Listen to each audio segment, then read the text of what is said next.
आप जरा सा आशीर्वाद वचन दे दें। आज प्रसाद बहुत साहब नहीं जी रहेंगे जी जी जी तो जी आपकी जी कमी खल रही है। अब सर्वप्रथम आप सबों को प्रणाम, good evening. Saikat ji, sorry that I'm in a meeting, so that's how I was delayed. I'm so sorry. And the topic which you have selected today is currently busy. Just I salute you and greet you for this, because as you have told in the introduction also, and through many sources, we have come to know that the end of the universe will take place if the bees are not there, honey bees are not there. So that's a proven kind of thing, that it will be in a will be in a very turmoil situation if we do not do this. And we are very happy that a learned person like you have taken on this subject. We are delighted that you are young, and people, scientists like you, they uh, not merely you are a scientist, but you are a very good human being, and having a big heart to hold the world. So we salute you, we greet you, and we are very grateful and thankful to you for bringing this particular subject, because those who are connected with the nature, let it be with the environment, they must have seen that how we are losing honeybee, and we are not knowing that the day honeybee will not be there, we will not be there, nobody will be there. So thank you so much for enlightening us. पिछली दफा आपने शुद्ध रूप से बुद्ध के बारे में कहा था, और बुद्ध का सारा ज्ञान, सारा जीवन जन्मे वो वृक्ष के नीचे, ज्ञान उनको प्राप्त हुआ वृक्ष के नीचे, और महाप्रियान भी हुआ वृक्ष के नीचे। तो पॉलिनेशन की प्रखरता इन्हीं चीजों के इर्द गिर्द होती है, जिसे आपने आध्यात्मिक रूप से भी छुआ है, वैज्ञानिक रूप से भी छुआ है, और एक बड़ी आत्मा को लेकर के इसको आप डील कर रहे हैं। तो अमिताभ साहब, हम सभी मिलकर के सैकत जी का स्वागत, अभिनंदन और वंदन। और अब मैं चाहूंगा कि आप फॉर्मली शुरू करके, बोरा साहब भी मौजूद हैं, प्रसाद साहब भी आ जाएंगे, जैसे इसको चलाना चाहें वैसे आप चलाएं। बहुत बहुत धन्यवाद, साधुवाद। थोड़ी देर जो मैं विलंब हुआ उसके लिए मैं क्षमा चाहता हूँ। बहुत बहुत धन्यवाद।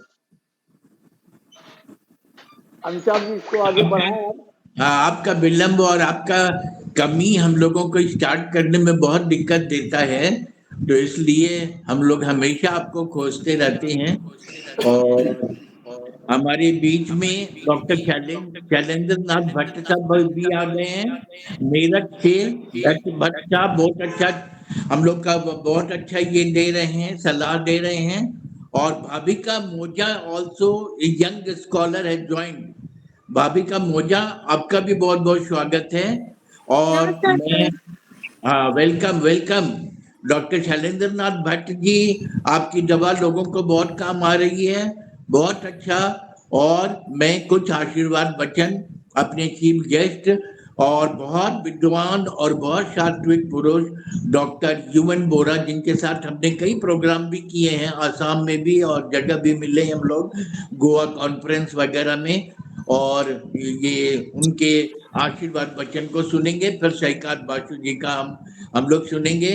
और दीपक जी, आपका अमेरिका का एक्सपीरियंस भी हम लोग एक बार सुनेंगे, और आपकी जबान सुनेंगे, और इंडियन स्टाइल और अमेरिकन स्टाइल में क्या अंतर है, और वहां पर इंडियन लोगों को कितना कॉपरेशन अभी मिलता है, नहीं मिलता है, और चाइना की वजह से, रशिया की वजह से अभी हम लोगों का रिलेशनशिप मतलब अब यूएसए से कैसा है, ये अभी आप तुरंत आए हैं इसलिए आप अच्छा बता पाएंगे। तो अगली बार हम आपको सुनेंगे दीपक जी।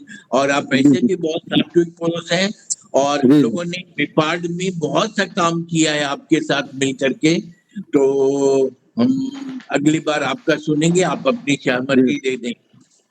जी जी हाँ, तो बोरा साहब, please blessing words, because you are our chief guest and we are lucky that you have given us time also from Assam, and you are too much busy, we know that, लेकिन आप आ जाते हैं हमारे कहने पर, हमारे request को पर, तो हमारा ग्रुप आप लोगों आपका बहुत बहुत स्वागत करता है।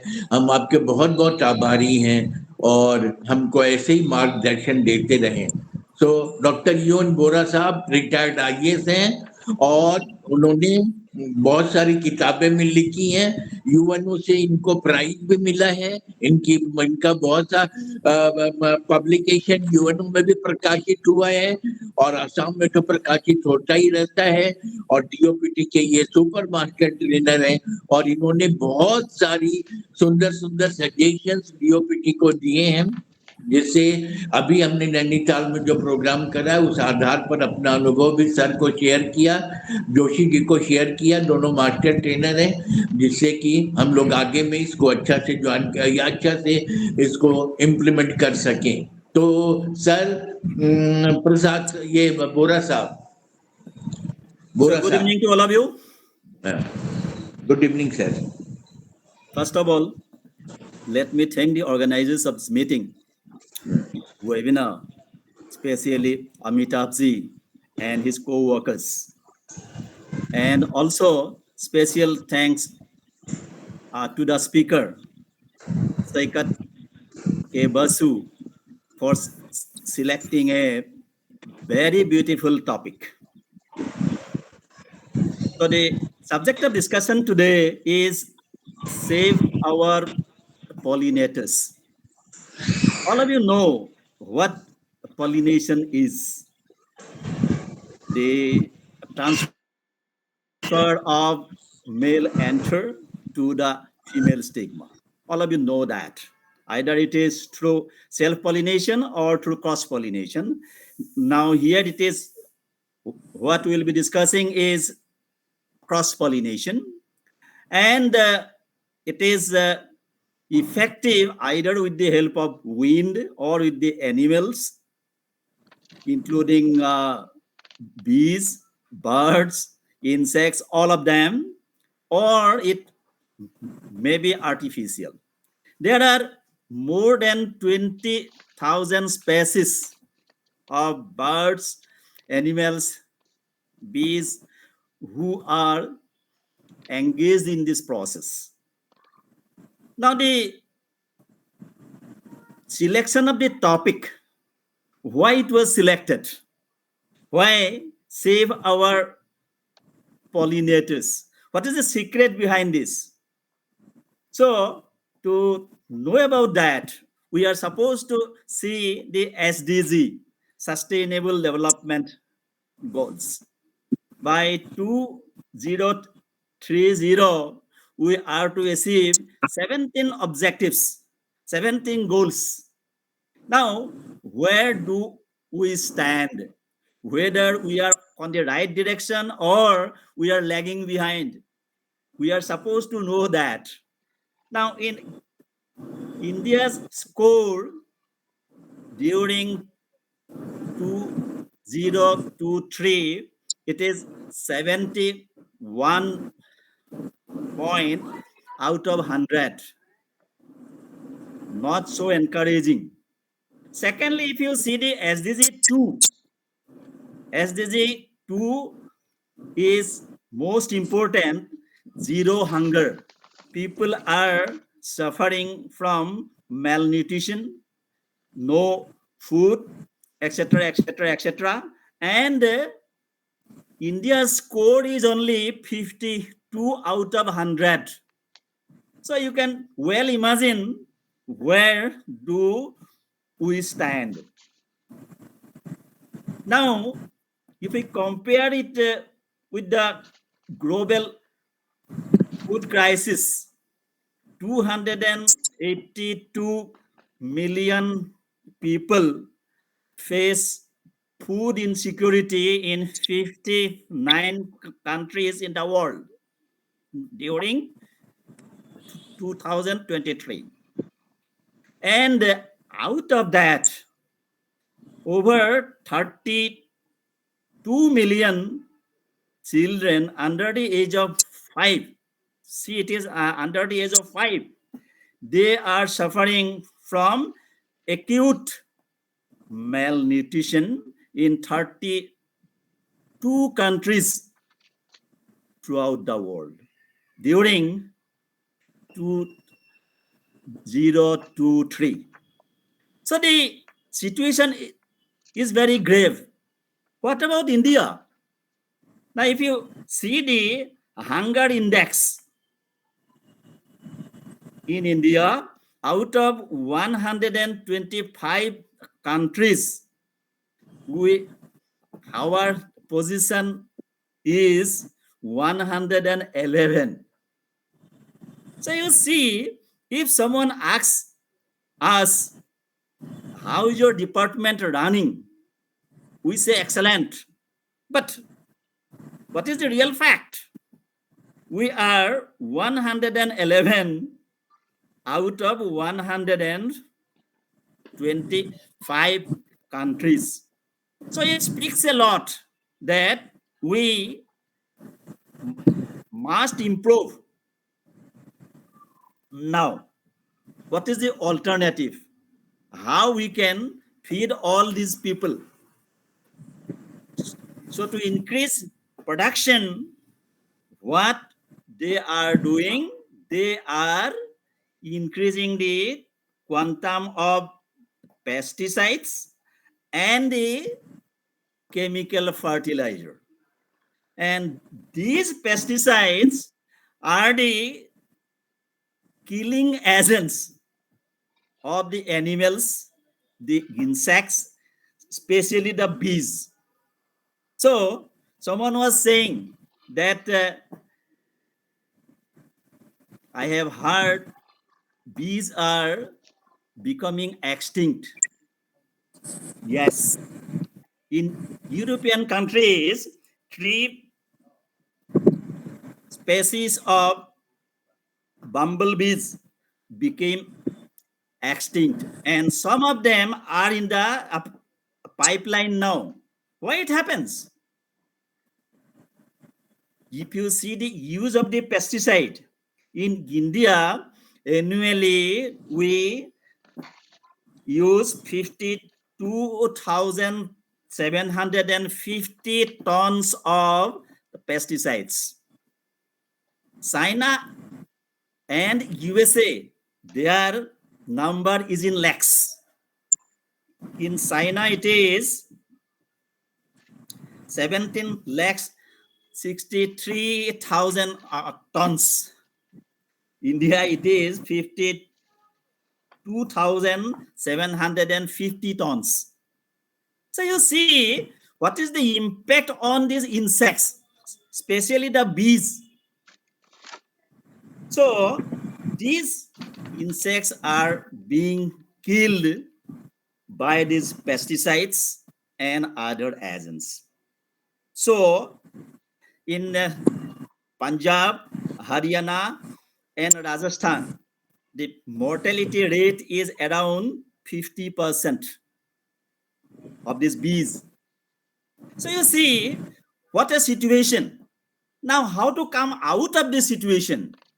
How to solve this problem? For that, one expert has been invited, Mr. Saikat Basu, who will be dwelling on how to stop it, the killing of the insects, especially the bees. So I like to hand over the mic to Mr. Basu. Thank you very much.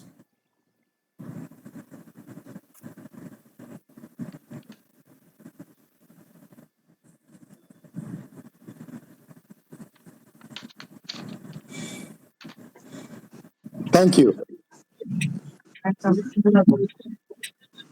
Thank you. very much. It has been a pleasure to be on your platform. It is also a very good introduction that we all had that we are going to discuss today about saving our pollinators. So, rightly said that why we are so important. I welcome Dr. Bidyanath Jha, who is sick also, but he has joined. Harsh Shah, great economist, he has joined also. Abhay Krishnan from Ahmedabad has joined also. So many great scholars have joined to listen you. And and you see how nicely Good evening, everyone. May I our ask to give a uh, good evening, welcome. everyone. Sir, at present I'm in the on Welcome. the way, sir. It may be happen the tower may be maintain कर डब्बे में हो sir ठीक है sir. It Okay, may be sir. happen. We would like your to listen your comment also after the program. And this we have listened Sure, sir. our Sure. Dr. Bora Saab also, senior IAS also, and he also used to give. He's also habituated of giving data also. That's why he was awarded so many times in UNO, and other places also. So we are lucky that means this group, today's group is also full of great scholars. So Dr. Anil, you have raised your hand. You want to say something? आप कुछ बोलना चाहते हैं? Anil, Anil Singh, Anil Kumar Singh, you have raised your hand. Sir प्रणाम. हाँ. आपका आपका हाथ हैंड रेज है. I think that you want to say something. If not then I will request our speaker, this Saikat Basu ji, to continue further. Huh? So Saikat Basu sahab. हाँ. आज का I would first आज का request विषय for बहुत those who are important है. listening to kindly turn their mic off. Okay. Unless they turn their mic off, we are having a very good, very difficult time in having a communication because we are getting a lot of cross sound. So please, my earnest request to all, particularly Abhay your mic is not turned off.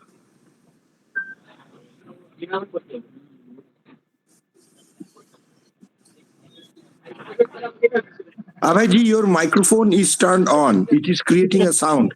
Please turn your mic off.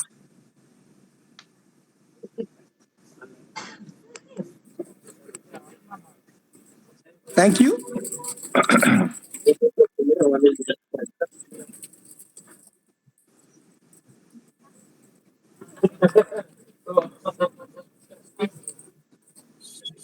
Amitabh can you please inform Abhay to turn his mic off? It is creating a sound. It is difficult for me to speak. Amitabh ji, Abhay Krishnan साहब का mic on है. अच्छा, request कर ले sir से कि mic on off कर ले. Yes, turned it off. Thank you. Greatly appreciated. Once again, thanks everyone for participating today and also to the organizers for giving me this opportunity to discuss on saving of pollinators. So first of all, just to highlight like what is pollination and why it is so important. Pollination is the transfer of pollen grains from anther to the stigma of the flower. Now, why this is so important? It is important because plants cannot reproduce unless the pollen is being transferred. So either through some art process, either natural or biological, or through some non-biological processes. So what are the predominant processes of transfer of pollen grains? ये pollen grains कैसे transfer होते हैं? One of the easiest way of transfer of pollen grains is through air. Billions of pollen grains are transferred from one plant to another through the process of air. This is a mechanical process, a physical process, but it is also a very important process in which cross-pollination is achieved. In which plants, like rice, wheat, and all maize, all these plants, there a vast majority of the pollination is achieved through the process of wind. The other major process of pollination, Umesh ji, please आपका mic turn off कीजिए. Okay. कृपया please आपके mic turn off कीजिए. हाँ, thank you. Feedback आने से ना it is very difficult to speak. So if anyone has their mic on, please turn it off. When you have the question answer session, kindly turn it on and then we can have a discussion. Thank you so much for your kind support. So the second major part through which pollination is achieved is through water. So a vast majority of aquatic plants that you see thriving in our, pools, bogs, waters, rivulets, everywhere, these pollination is achieved through water, because water also help in carrying pollen grains in huge number from one plant to another. Other than these two processes, the pollination is achieved through the process of biological agents. Biological agents means through the process of living organism, as Dr. Bora has very nicely illustrated. It could be bees, it could be birds, it could be other insects like moths, butterflies.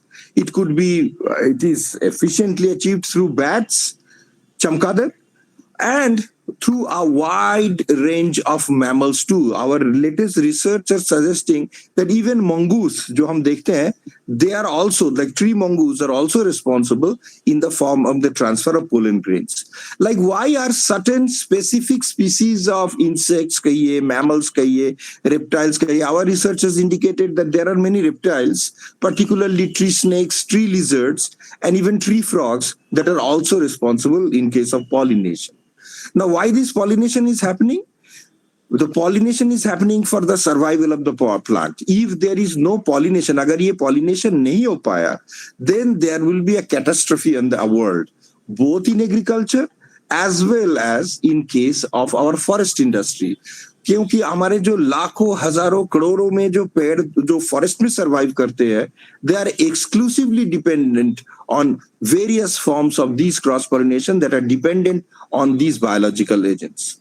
So bees are important, but it is also important to understand that there are various other organisms which are also equally responsible for pollination. But we talk about bees is because bees are the most efficient pollinators. हालांकि बीज ये pollination इसलिए नहीं कर रहा है कि they want the plants to survive. They do not understand it is a process of evolution in which bees have realized that they would take part in a process, knowingly or unknowingly, in integrating the transformation of pollen grains from one plant to another for a very unique property जो bees के अंदर है. Particularly ये bees के specific property, अगर आप कभी भी बीज को क्लोजली ऑब्जर्व कीजिएगा तो देखिएगा, like they have numerous hair like body. Bees belong to the same family as our ordinary housefly. जो मक्खियां हमें, like we get irritated and stuff because in the summer their numbers are so high and they are a constant process of annoyance. They belong to the same family, and they also have the very same habit as our ordinary housefly has, and that is cleaning them. There are very clean group of insects that are constantly cleaning their antenna, that are constantly cleaning their legs, and all these process, which is their natural habit, actually helps in the process of pollination.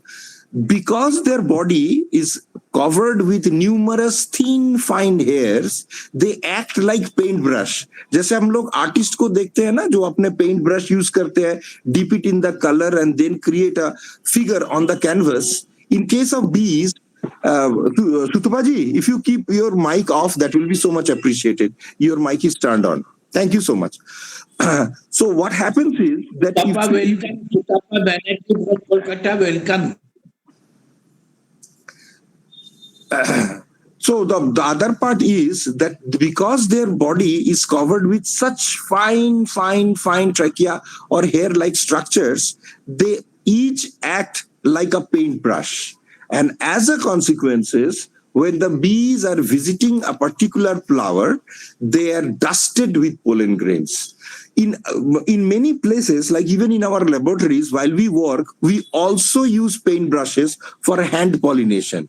जैसे bees pollination कर पाते हैं, we can also, as humans, we can also do for specific experiment pollination by our own hands, either by using a pinpointed pin or specific brushes where we brush one flower so that the pollen grain is dusted on that brush, and then we brush that flower into another plant so that we can transfer pollen grains. This, which we are doing artificially, is what the bees are doing very efficiently and very effectively for millions of years through their process of evolution.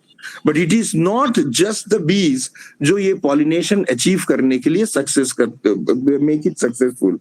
Various groups of flies, including जो flies हम लोग देखते हैं ना हमारे आसपास जो with the summer in their huge numbers, the increase and stuff, they also help in pollination. जो wasps होते हैं, जो hornets होते हैं, जो beetles होते हैं, various species of them, they are also involved in pollination. Butterflies and moths are also effective in pollination. So even in the group of insects, bees are not the only one that actually help in pollination. There are hundreds of various species of insects that are actually responsible for pollination.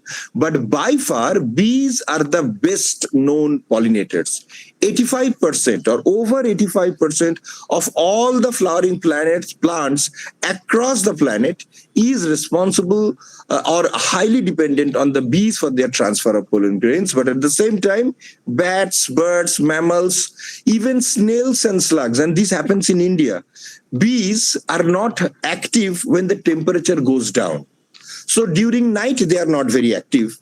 We do not...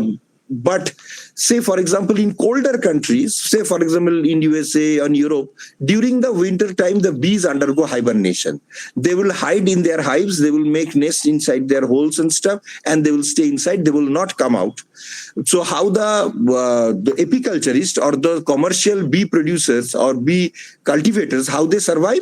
They survive by providing the bees in their protected home with sugar-rich water. This is what the bee use during those period in case of commercial bee producers.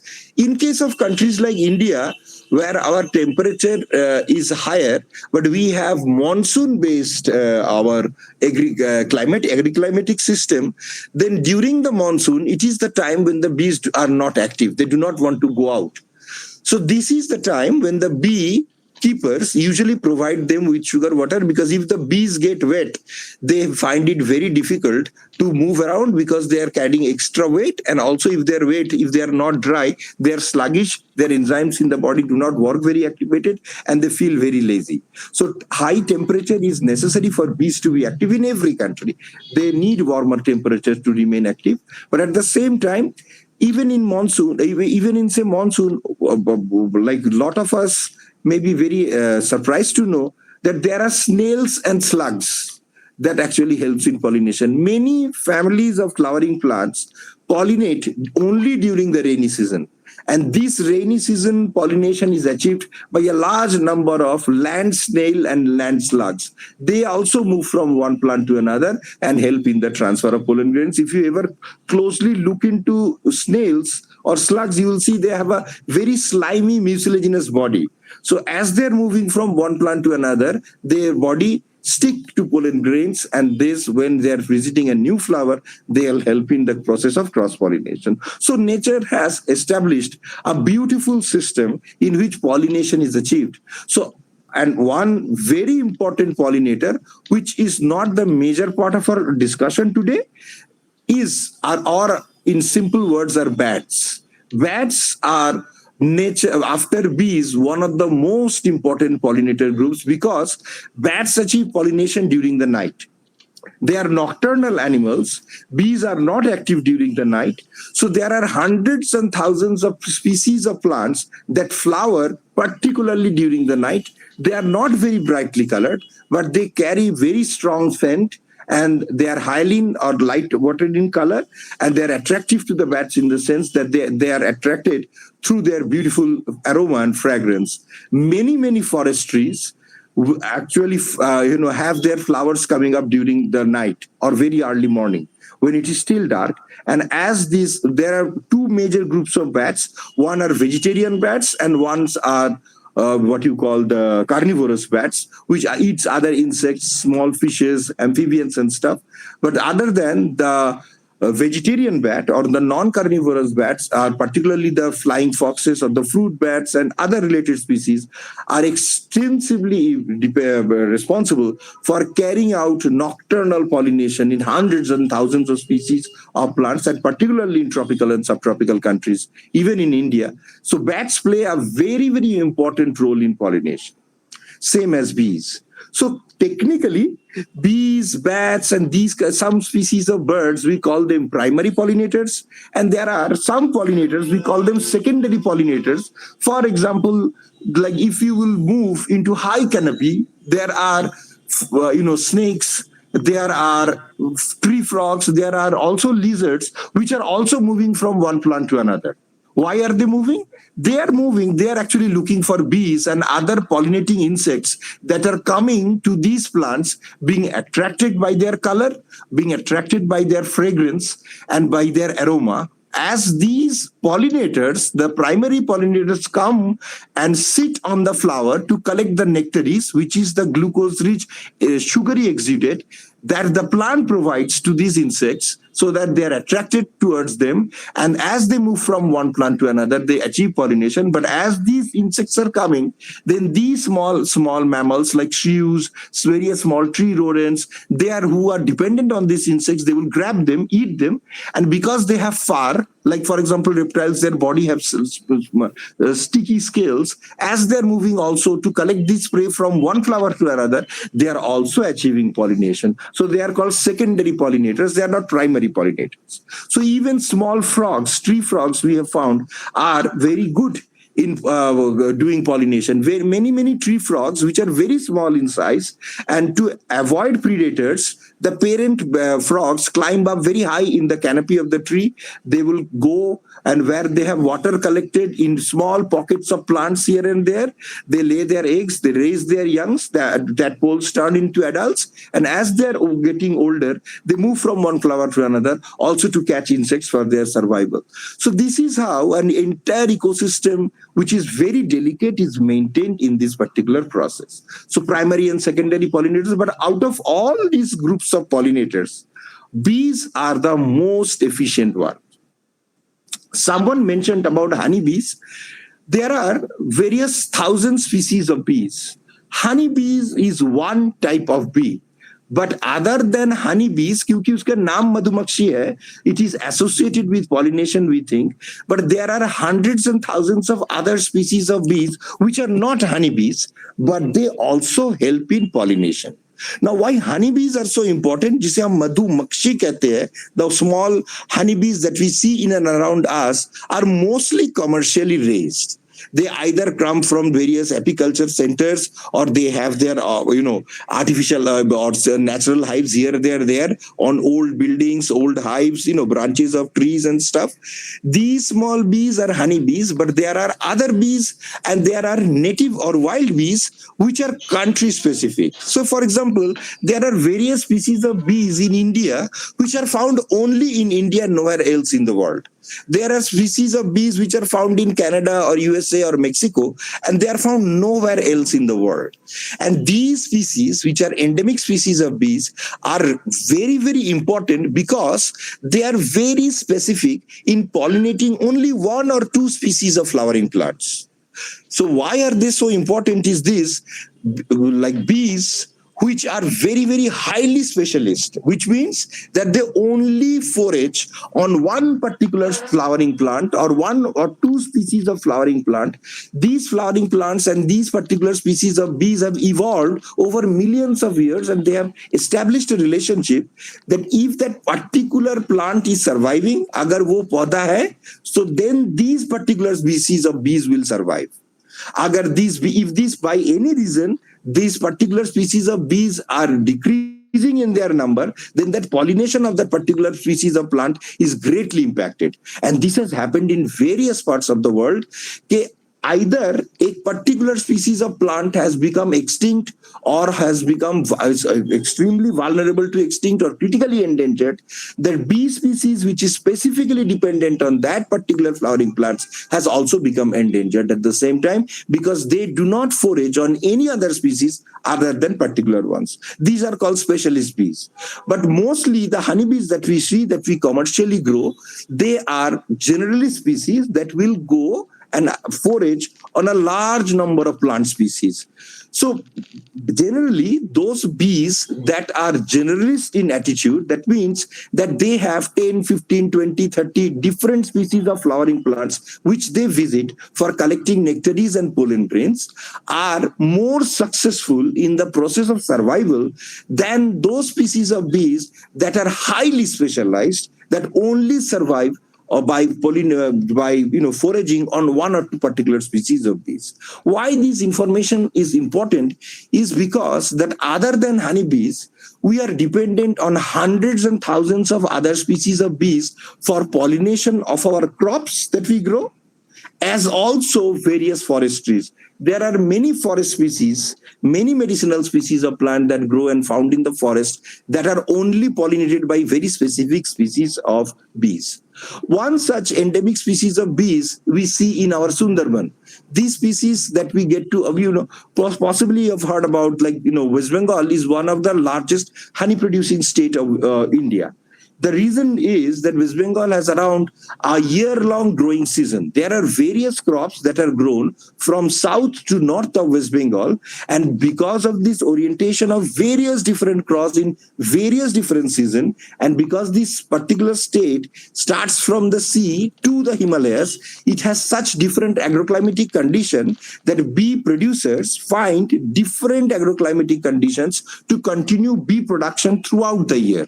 What they do, they move from one part to another part of the state, and the bees which they grow depend on the various crops that are grown in that particular district in that particular season. So there are bees which are lychee dependent. There are bees that will that thrive upon our mustard. There are bees that thrive upon various other like tisi, til, various different kinds of crops. Even those plants, for example, rice, wheat, which are traditionally not insect pollinated, they are wind pollinated. But modern research indicates that even plants like rice, wheat, maize, etc., at least 10 to 15% of the total pollination, even in these plants, which are wind-dependent pollinated plants, also depend on cross-pollinators like bees, moths, butterflies, and other kinds of insects. Last but not the least, among pollinators are also birds. Honey curlew, purple sundew, and even parakeets. जो green parakeets हम लोग देखते हैं, जिसे हम we call the ring-necked green parakeet in India. They are all very efficient in also pollination. Vernal, hanging parrots, all the species of parakeets that we find in India are responsible in pollination, is because during the pollination season, particularly during the blooming of flowers, they will go, and particularly for very big size flowers, they will go and dig them. They will eat a part of the petal, and they will also peck through the bottom of the flower to collect the nectaries. So in this particular way, through the process of evolution, the pollination cycle has been achieved, and it's a very delicate cycle. Now, when the animals are involved in pollination, they do not understand that they are helping in this ecological service. ये तो ऐसे ही nature जैसे उसे set किया है, they are continuing this. All has different various purposes. Most of them is from the plants. They get these rich nectaries, and various other phytochemicals that comes from the plant makes their every time that they are sipping these nectaries, it's actually a gift from the plant to attract these animals, whether insects, whether birds, whether snails and slugs, with a nutritious food for which they visit each flower, and during this process, through their sticky bodies, feathers, claws, beaks, they're transferring pollen grains from one part to another. Now, bees are unique in this one particular aspect, that they produce honey. Now, we will see that in many books they write that the bees visit the flowers for collecting honey. Bees do not collect honey from any plants. Bees collect nectaries, which is a glucose-rich sugary exudate that the plants provide as an energy provider, an energy booster, and a rich food sources that the bees would collect, and also pollen grains and other materials, and then they come back to their hive. They will regurgitate, or which means they will vomit this out. While the bees are taking this inside their body, inside their gut, various enzymes start working on these sugary exudate. A part is absorbed and digested into the body for survival, and a part they regurgitate into the hive. Now, once they regurgitate it, another bee will come and it swallows that particular vomit. And as it goes through the gut of that particular bee, the fermentation process continues with various enzymes working there. And again, it vomits out and it is taken by a third bee. So it is a very intricate process of sucking and vomiting and sucking and vomiting. And the process of fermentation is achieved in the guts through the enzymes that are present there. And then the bees also increase the temperature of their hive by fanning their wings, by increasing and decreasing the temperature. But why do bees need honey? The bees never produce these chemical or this concentrated sugary syrup for the purpose that human would use. The bees made them for their babies. As the bees are laying their eggs and the queen bee is laying the eggs, they need adequate supply of nutrition-rich food. And this nutrition-rich food from the bees, honey, which is a very rich, complex, sugar-concentrated material, they provide to the various larvae. And even while they're providing their larvae, the quality of honey that they provide depends on the quality of the next generation bees that are coming up. So bees that are destined to become queen bees are fed with the best quality honey, which is called the queen's jelly. Bees that are destined to become drones or males are fed with another second category of honey. And bees which are destined to become worker bees, they are provided with another quality of honey. So they have a segregation of the quality of honey which progressively varies from one another depending upon the nutritional requirements of the larva in which category they are going to transform at a later stage. There are several queen bees start to produce living, but only the first queen bee that emerges kills all the other developing queen bees and takes over the hive. The old queen bee may have died, or the old queen bee, if the population is becoming too heavy, will leave the colony with half the population, go somewhere else and start another colony, or the old queen may remain there and the new queen that has emerged leaves the colony with half the members and starts a new colony somewhere there. This is a very general concept of the honeybee life cycle, but outside this life cycle, there are hundreds and thousands of species of bees which are extremely important for the purpose of pollination, but actually they do not produce huge quantity of honey. They produce some honey which is essential for maintaining the health and growth of their larva, but they do not produce adequate honey that humans could exploit and run apiculture. So this particular point is where honeybees or Apis mellifera, Apis mellifica, this Apis species or this Apis group of bees within the bee family are famous for commercial production of honey.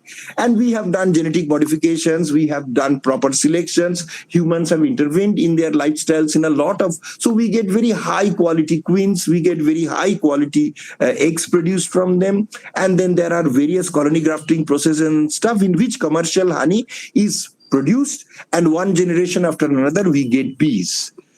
Now, they all help in pollination in some extent or other, but all these other species of bees which are not commercial honey producers are also equally important for the nature, is because they provide this important ecological service of cross-pollination. If these bees which do not produce enough commercial kind of honey, for which they could be grown in the apiculture industry, but they provide such an important cross-pollination process that hundreds and thousands of species of plants are surviving because of that. So every species of bees are important. Someone mentioned about bumblebees. They are much larger in size, but you will be very astonished to hear that these bees do not actually make nest on the trees or hive as we are very used to see. Like, if we are moving around an old building or even various big apartments and stuff, we will see a huge hive has been formed, or even in the tree, inside tree trunks, inside caves also, huge trunks of huge casks of these beehives you could see. But there are many species like the bumblebees. They will make hole in the ground the queen bee will move inside and live there throughout their life and keep laying their eggs throughout their life cycle. And the other worker bees and the drones, they come in and out of that particular hole and maintain the bee colony. They also produce honey, but their honey is not commercial grade. They do not produce enough honey that they can be used for apiculture processes. In Mexico and other countries, there is another species of bee called non-stinging bees. Most of the time when you go and if you attack a bee colony, they will come and attack you to defend their colony, and they will sting you. They have a sting. The worker bees have this sting attached at the base of their stomach, and what happens is, as soon as it strikes the skin, as the bee tries to free yourself from once it has stung, the tissue with which this hook is attached, it gets detached from the body, and the bee's stomach is erupted. So each time a bee is stinging, it is giving its life up for the purpose of saving the hive. They are so much dedicated, and their labor in every species of bee is something to follow, because they do not waste time. There is this phrase, right? Busy like bees, which is very important in understanding. There is a very strong division of labor. They are technically called social insects like termites and ants, and they have a very close-knit family unit structure. And their society is actually, in human terms, very matriarchal. So the males in the bee society, which are called drones, they are short-lived. Their only purpose is to fertilize the queen, and then they have no other roles in the bee colony. The queen bee is the fertile female, and all the worker bees that are produced through this process are sterile females, and they're related to one another. So they are either aunt or mousy or, chachi to a particular bees. They are all genetically connected, and this way this generation of bees are conducted, but none of them could produce offspring. All these bees that you very easily see moving around you, or those bees that are stinging you, they're all sterile females which are related to one another, and they are working together in conjunction so that they can raise this colony. So they are very dedicated workers. They serve as soldiers, they serve as those who are associated in collecting this. And the other part is very important, is called bee communication. Recent research, and there has been paper published in Nature that indicates that bees are capable of communicating information and also capable of performing very simple basic calculation. They have the concept of addition, subtraction, and multiplication, division too. This has been very well demonstrated. They are capable of identifying ultraviolet light, and that's why they can identify many colors of flower which do not transmit color to us, but they transmit color to them. And they have an acute sense of a GPS into their brain, through which they can identify how much distance to travel, which angle to follow, where to go, and when to come back. As soon as sunlight sets in, as soon as there is dawn and the sunlight sets in, the bees are set into motion. And by the time of the dusk, as the temperature falls in and the sun sets in, they are all need to get back to their colony. Why this is very important? This is this cycle they maintain, and they need to come back to their same hive from where they have originated. Bees which are bees, and they cannot come back to their colony. If they land up in a different colony, then they will be killed by the fellow bees of that particular colonies, because one particular bee colony or beehive has a particular sense of pheromone or a sex hormone that is secreted by the queen bee, and it is attached and attracted to all the members of that particular hive. So when a bee enters a hive, the worker bees, if they detect that particular bee, that one single bee does not carry that particular pheromone, or that does not carry that particular scent, is like a biometrics. It is immediately identified as an intruder. And even if it is a bee, they will come and kill it, because it does not belong to their hive. It is so very specific. Sometimes wasps and hornets also move into the bee nests, and they either kill some bees and sometimes steal some bee larvae and leave along with little honey. Or even if they have come, sometimes hundreds of bees will attack and kill those hornets and wasps from preventing and stealing their larvae, and as well as from their honey. The honey is rich in sugar, but the bee larvae are very rich in proteins. So many birds and other animals are attracted to the bee nest, not only for honey actually, but also for the eggs and their larvae because they're extremely rich in protein.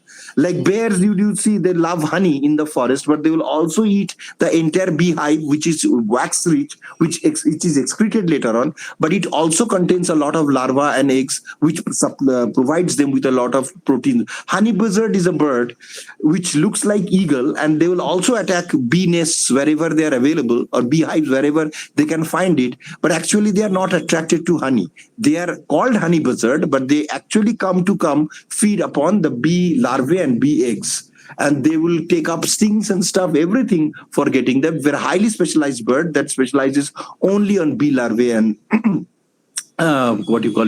bee eggs.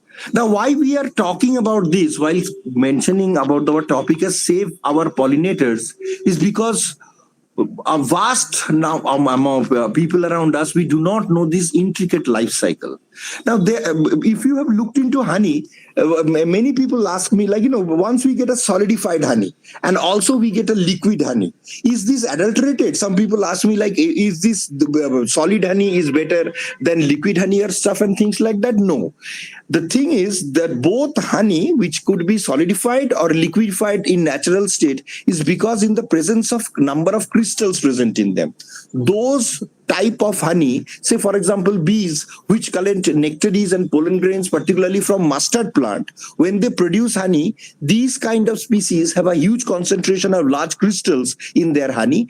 Because these crystals are formed, so this honey solidifies. They are equally nutrition rich as the liquid honey. For example, clover is a legume plant and bees collect nectaries and pollen grains from them too, and once that particular honey is made, they have very less amount of crystals in them. Because of less amount of crystals in them, these honey remains in a liquid stage. So if you go in many Western countries, you will see that if they are offering you tea, they not only give you a sugar packet, but they also give you liquid honey. This is very, very common in these countries, where tea is taken either with sugar or tea is taken sometimes with lemon and a little bit of liquid honey. Even in schools also, kids are provided, just like our as a nutrition rich food, there are small straw pipes through which kids are provided 1 or 2 sticks of liquid honey while they're attending schools, as a source of boosting to their immunity system and stuff. So at this point of time, we realize that bees are so important because they not only integrate our ecology, but they are also associated with our economy. Both ecology and economy are integrated with bees because they are associated with 3 major industries. One is apiculture, or honey production. One is agriculture, which is associated with our crop production. And the third is not recognized as an industry in a country like India, but it is recognized in other industry in other countries, which is called the forest industry, or silviculture. Forestry is not recognized as industry in that particular sense in India, but it is actually an industry. And just think about how many millions of people across the world, whether you are in European Union, North America, South America, Sub-Saharan Africa, Asia, every country has bees. Every country produces some kind of honey and stuff, and it is a very culturally integrated part. So as humans started evolving, as humans learned the art of agriculture by taming crops, like collecting wild seeds and cultivating them according to the season, humans has also learned to harvest bees, and particularly these honeybees that has evolved over time, and we have very efficiently modified them for the purpose of production of commercial honey. At this particular point of time, why are we so much worried about bees and these pollinators? Definitely, as Dr. Bora has highlighted in his introduction, that the pollution level has gone up. The global pollution level, climate change, and various other factors have impacted our globe in such a discrete manner that every living organisms other than human are also impacted through the process. Climate change, global warming, atmospheric pollution, noise pollution. Like, just for example, like many like I was there in Calcutta a few days back, many kids were asking me, uncle, that we see a lot of crows flying during Durga Puja during the night. Or, like, why are these crows flying during the night? We have never seen crows. We have seen bats flying in the night.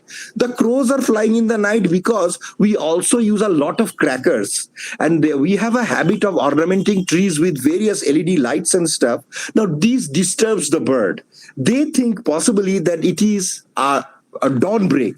You will see that because it is an intermixing time of winter and autumn taking together, many cuckoos or the Asiatic quails that come there start singing at the very middle of the night, when they were not supposed to start singing or make their beautiful calls, is because they are having difficulty in understanding, because of the city lights, because of the use of crackers and stuff, whether it is day or night. Because this is breaking their life cycle, is impacting their life. Birds do not produce egg if there is too much loud noise, if there is too much lights and stuff. Similarly, as our human population around the world has been successfully increasing, and over the time we would say the successful increase has become retrogressive increasing, that where it is harming the growth of the planet, in the sense that we have increased our numbers so much unprecedentedly, then we humans need to survive. And for our survival, we need to expand on our agriculture and industry. We need job, we need food, but our land sources are finite. So what is happening is our forests are being transformed into agricultural areas, orchards. They are being transformed for infrastructural purposes. They are being transferred for the need of land for the growth of our industries. More industries definitely means economic success. More industries definitely mean more employment. More industries definitely mean more foreign exchanges. But more industries also mean a lot of pollution. As air pollution is increasing, or atmospheric pollution is increasing, unprecedented matter, not only this is impacting our human life, this is also impacting all our co-inhabitants. But the worst impact, particularly for our pollinators, has been, as Dr. Bora has nicely mentioned, is the use of pesticides. I will add a little more to that. It is not just pesticide, it is pesticides and also synthetic fertilizers, and I will explain why. Now, around the world, whether you are in a developed country or a developing country or an underdeveloped country, agriculture is a primary occupation. Even today's date, on 2024, when India is now becoming, as far as we know, is the third largest, it's on the way to become the third largest global economy. One of the greatest powerful country in the world. But if you look into the profession of the people, we'll still say that India is an agrarian country, because 60 to 70% of the employable population in India is associated with agriculture or with agricultural related activities or agro-based industries. So if you are harvesting cotton and then you are making textiles, it's an agro-based industry, then you can well understand how many people are employed in this country. So if we take into consideration of farming families and everywhere, and not just the case of India and other countries, that farmer communities or the farming communities, whether it is in Canada, where I work and live, or whether it is in India, they constitute a very important, significant part of the voting population. Which means that our farmer friends have considerable leverage on any government anywhere in the world in making them think about providing something to the farmers, which comes in the form of, reducing the price of pesticides and fertilizer, making it easily available, advancing and making modified versions of fertilizers and pesticides and stuff, making them accessible. We have Krishi, education center or agriculture education center throughout the country, and they do a marvelous job, in reaching out to the farmers. Then we have units selling pesticides and fertilizers. It has become very, just like the gun culture in USA, where any registered citizen can go and buy a gun if you have your correct IDs and proof, and you can provide the reason why you want to have a gun. It has become very, very easy. Similarly, think that there is access to fertilizers, access to pesticides, insecticide, algicides, weedicides, fungicides have become very easily accessible, not only to the farmers, to even non-farming communities. I'm not a farmer, but for my home garden, if I want to buy some exclusive, pesticides, such as I want glyphosate, I can get it. I do not need a registration or a license or something like that. So because farming communities constitute an important voting community in developed and developing countries, in northern and southern hemisphere, everywhere, and the government depends on survival by getting the votes from this particular community, we have made over years our fertilizers and pesticides very easily accessible and also within our buying range. Many will complain that, like, our pesticides and fertilizer prices are increasing, but it's still within the reach of the tiniest farmer. Otherwise, they would not be able to survive. They can go and buy it. Whether you have a huge farm or a small farm, that's a small part, but it is accessible. Now, this accessibility or this easy availability of pesticides and fertilizers is one of the biggest factor that is impacting agricultural pollution all over the world, not just India. This is the case of USA, this is the case of Australia, this is the case of Europe, this is the case of China, so is the case of India. So what happens is our farming communities, like, a production of a crop, no matter how much modern technology you use, is exposed to nature. We do not know really how much precipitation, how much rain we will have, whether there will be a locust infestation, whether there will be a pathogenic outbreak. I may lose the entire crop. So the farmers are always afraid of this factor, and being afraid, what they do is they overspray.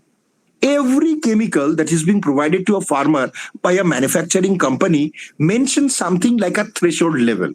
So what they will say, that if you have a bottle of this particular insecticide, say 10 ml material that I'm providing, you need only to mix 1 ml into, say, 20 liters of water.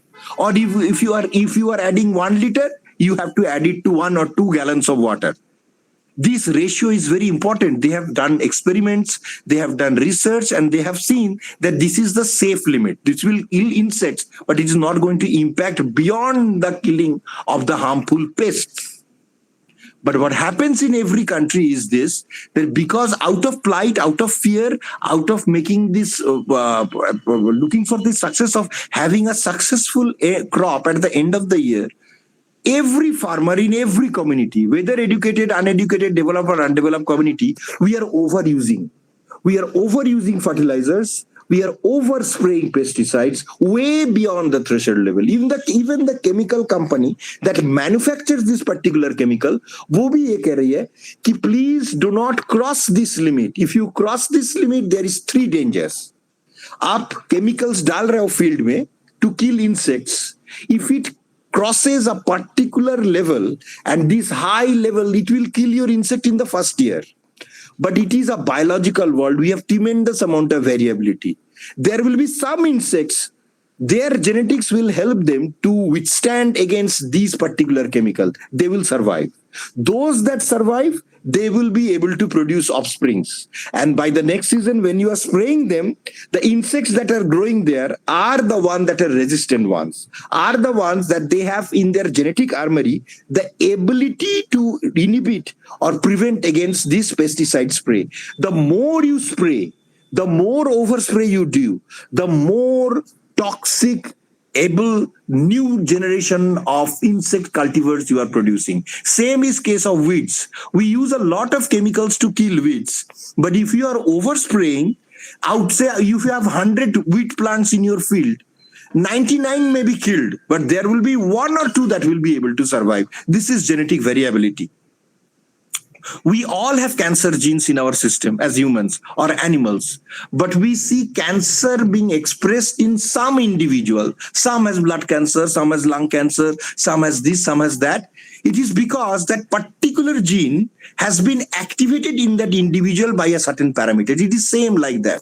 As soon as you are spraying, overspraying, you are activating and creating this resistance. So next time when you spray, you are not being able to kill these insects or weeds. They will grow in your field. So do not overspray, but no one listens to this plight. No one listens to this label warning that is mentioned. Like, when we have this cigarette smoke, the packet of cigarette that we take, it says statutory warning, and it says smoking is bad for your health. And we have also even pictures of how it can impact your health, but still people smoke. It is same. It is said that do not overspray. Do not use fertilizers beyond your need. It will change the pH of your field. It will change the microflora, microfauna. Many insects which are beneficial to you will also be killed in this process, and they are wiped out. Now, why a large number of bees are being wiped out? The first is because of this excess use of pesticides and fertilizers, there are residues of chemicals in the soil. And because our irrigation system has now improved, and even sometimes if there is rain, then this rain or the irrigation water mixes with the soil, and as the water flows through the field, they are also carrying the chemicals within them. They are carrying it to the surface water bodies wherever they can find. So if there is a pool just behind your agricultural field, the washing of the rain or the irrigation water will carry those fertilizers. This is happening in large number of rivers. You will find that our rivers are contaminated with high sources of fertilizers and high sources of pesticides, insecticides, is because rain and irrigation water has carried them.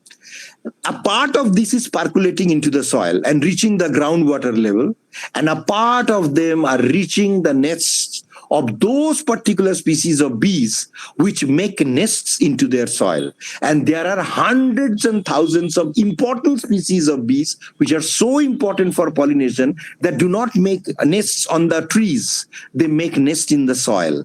And as soon as this toxic laden water infiltrates there, it goes and kills their queen bees. Once a queen bee is killed, the life opportunity or the expectancy of that particular bee colony is done. There is no other bees that is going to survive, because the queen bee secrete not only produce egg, but she secretes chemicals that keep the hive working, like the pheromones and other part that stimulates the other bees to perform their duties. As soon as the queen bee is gone, the whole bee colony collapses, because there is no central organization that is operating there. This is one. Number two is, if you could remember, I have mentioned that bees have a habit of cleaning their heads and eggs. They will all, just like flies, if you watch a fly, housefly, closely, you will see they're constantly cleaning their wings, and they're cleaning their antenna and their leg. Bees also do the same. All bees do the same. This is a natural, their feedback. They keep them clean. But while they're doing it, in Western countries where fields are huge, like 10,000, 5,000, 50,000, 60,000 acres of agricultural land, these are not possible to be cultivating by using human labor.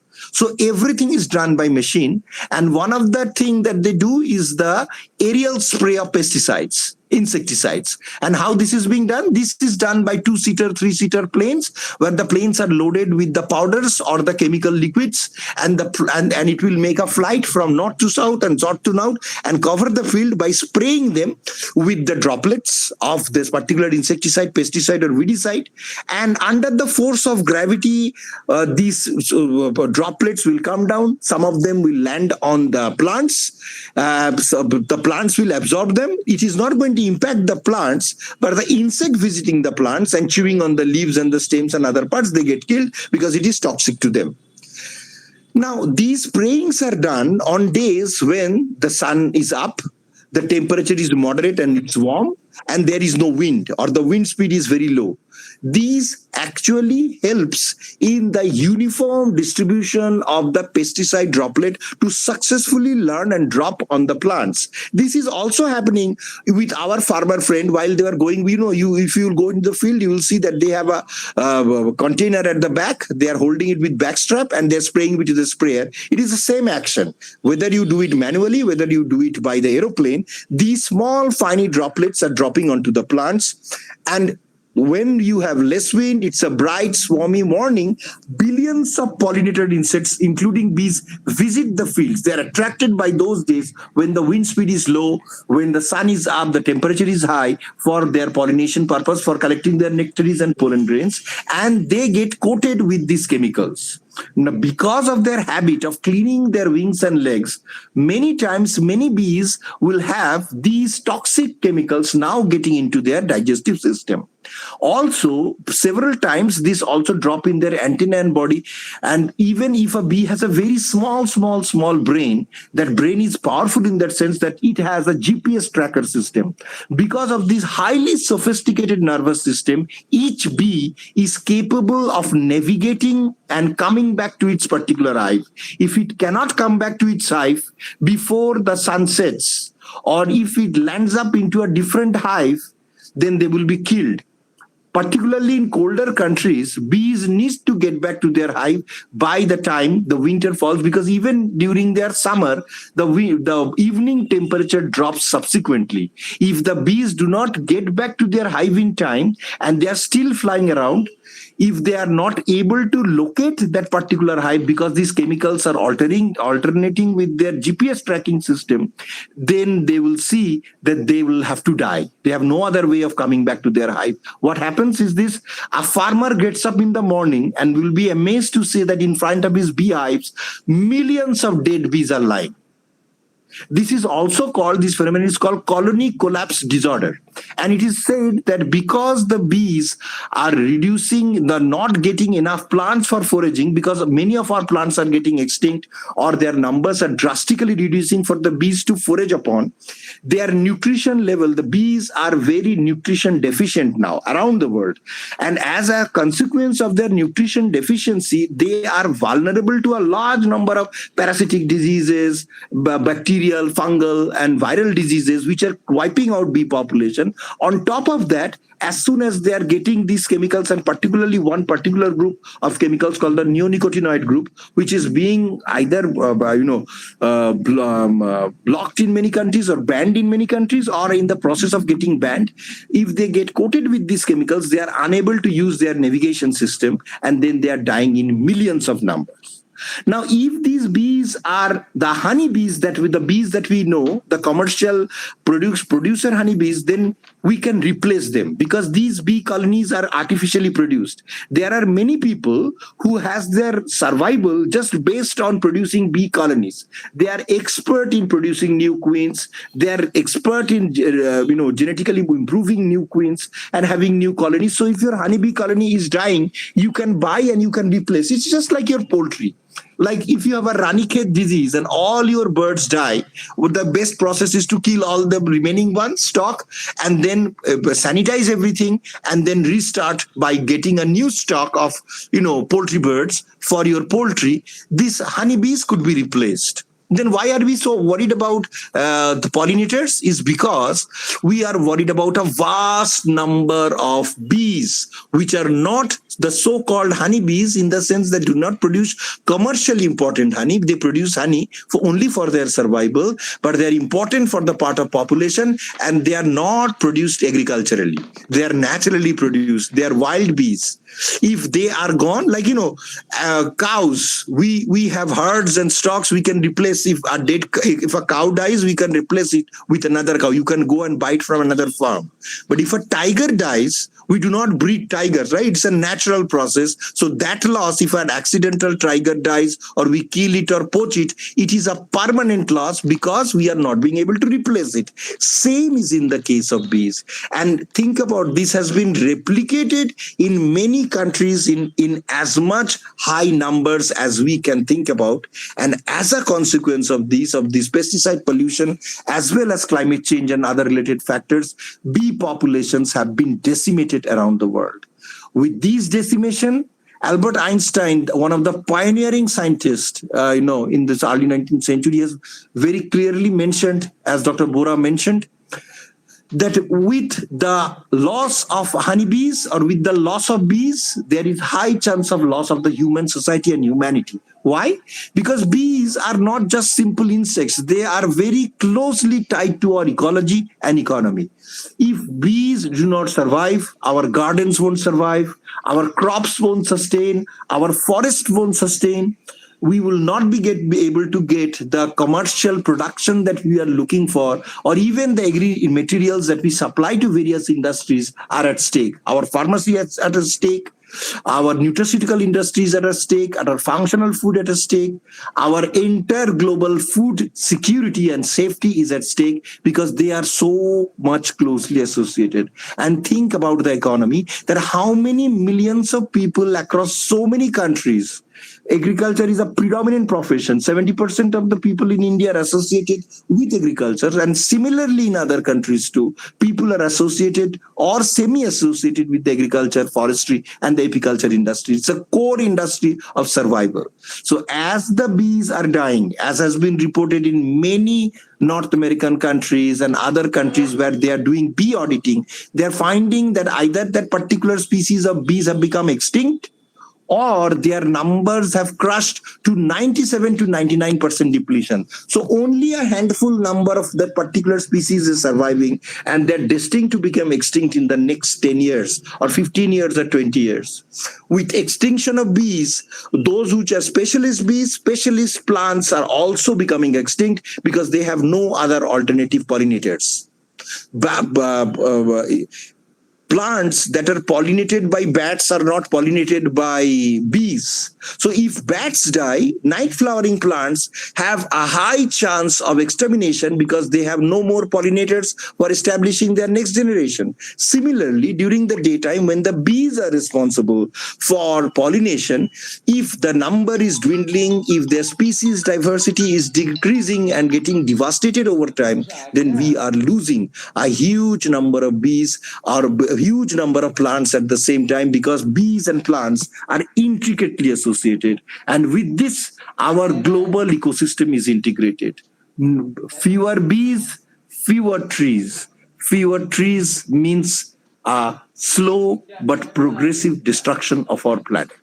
So around the world, United Nations, UNICEF, and all has now regarded bees as the most important, not just as insect, as the most important animal which represents human civilization and the growth and health of our forest. Any country where we have reports of bees going or decreasing, their agriculture is impacted. Those small island countries, which is where it is easy to see the impact of bee dropping, is showing that their agriculture is significantly impacted. Their natural forest regeneration is significantly impacted, is because they are not having natural pollinators that can help in the process of cross-pollination.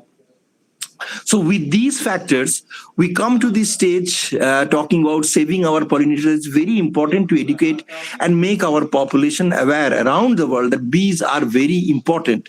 And unless as humans, we overexpress and over-jealously use chemicals in our life support system and destroy the ecosystem, we are urging our own or catalyzing our own destruction over the small time. So less number of fertilizers, less number of chemical pesticides, we say, but most of these chemical companies around the world are very powerful companies.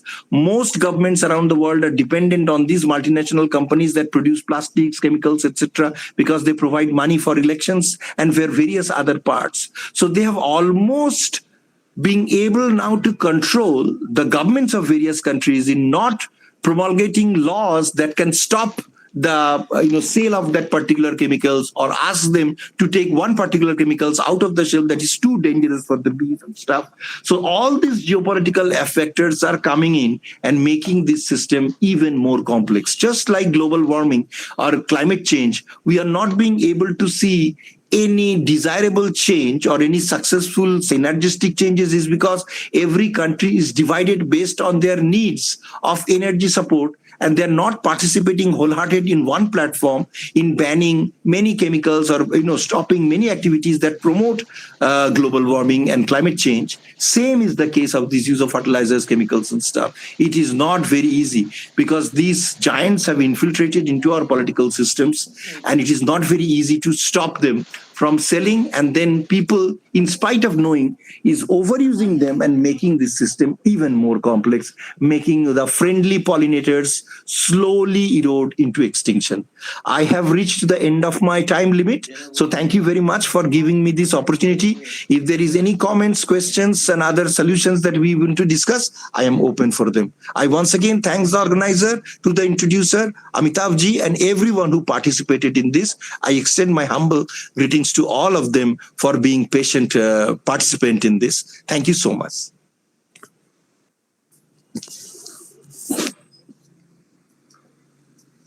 Wonderful, wonderful, wonderful. I cannot express how much beautifully you have narrated everything, no? And you have opened our eyes also. You told that, okay, when tigers are killed, that cannot be substituted. You told that likewise, bees, if they are killed, no, in America and other things, other places, you have seen that they are dying due to this pollution. So they cannot also be replaced also. So in future, there may be danger of scarcity of your scarcity of what you say honey. So this honey business may hamper also. So you have opened that time. And means international scholars like you know are asset for our not only our country but of our universe also.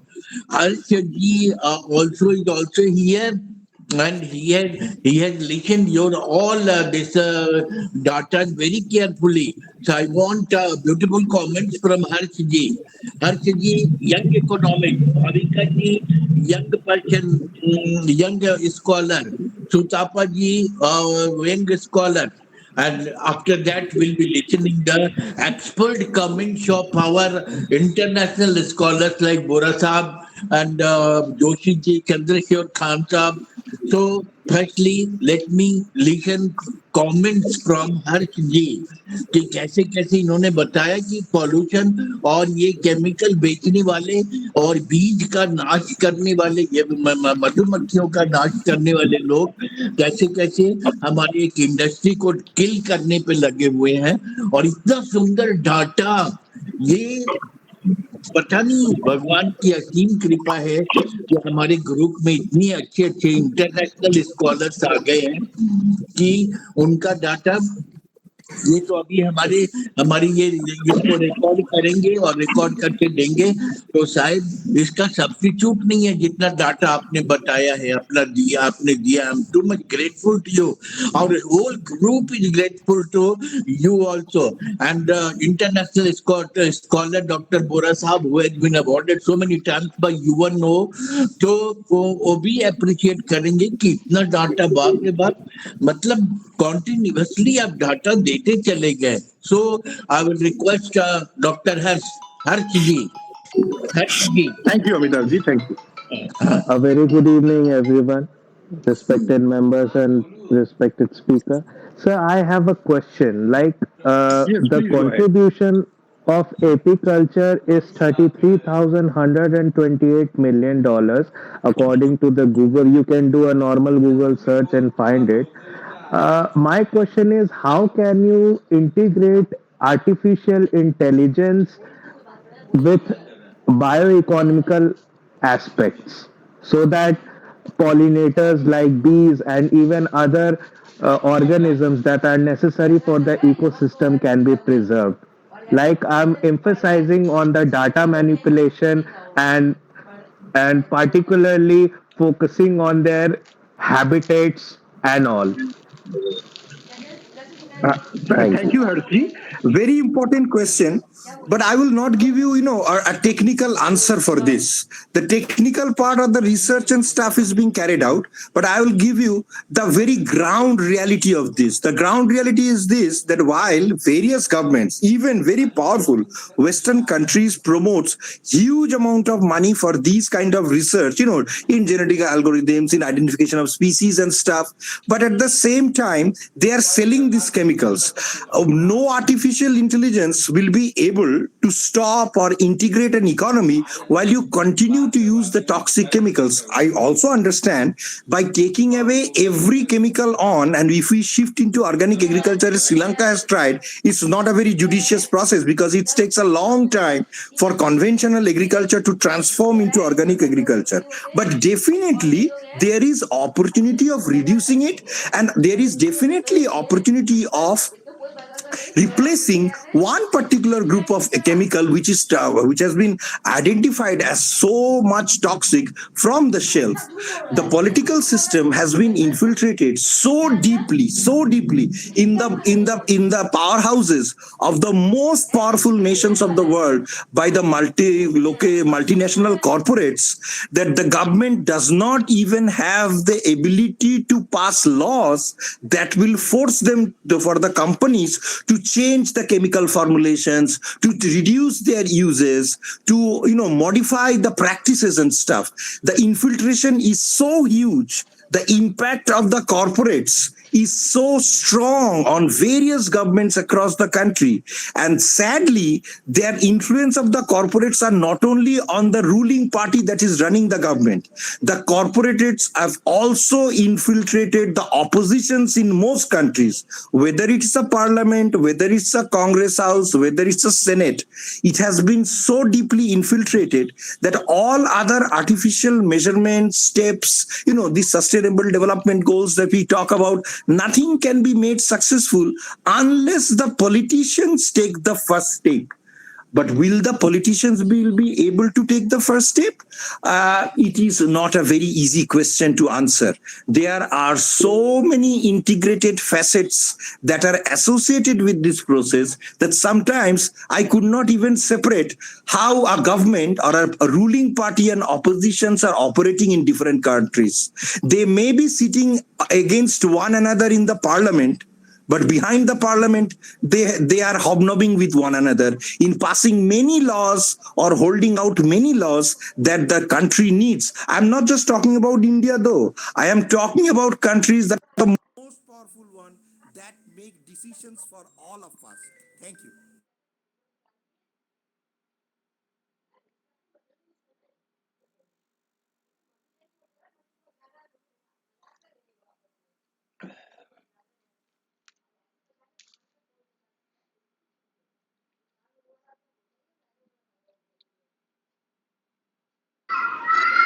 Is he muted or something?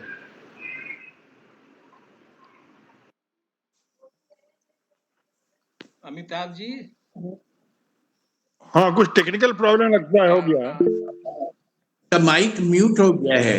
कोई बात नहीं, technical problem आप inform करो। In the mean time आज हमने prayer नहीं सुनी Nagesh Jha sir की, लेकिन आज इसमें पॉलिनेटर्स में और नेक्टर्स हनी हाउ टू तो प्रोटेक्ट सर मैं इस पे क्षमा मांग रहा हूँ। बोल सकते हैं सर। हाँ तो मैं इस फिलर में मैं सुना देता हूँ सर। यस हाँ सुना दीजिए। थैंक यू मैं शुरू कर रहा हूँ सर। पहले गणेश स्तुति, फिर शंकर भगवान की आरती, फिर गुरु वंदना। जी जी जी।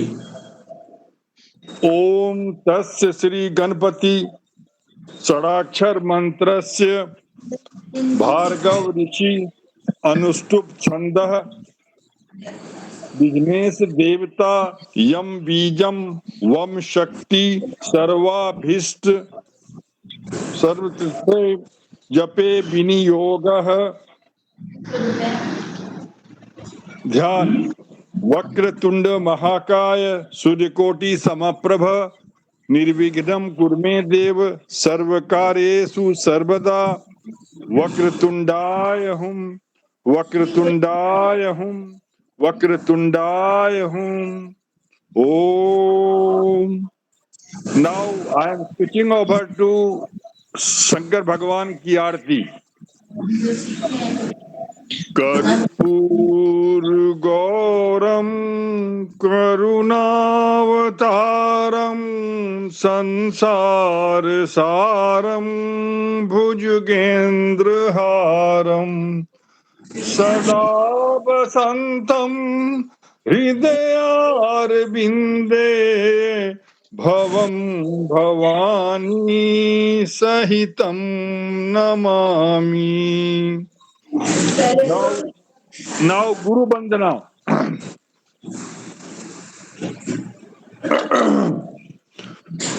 Guru Brahma, Guru Vishnu, Guru Gurudev Maheshwara,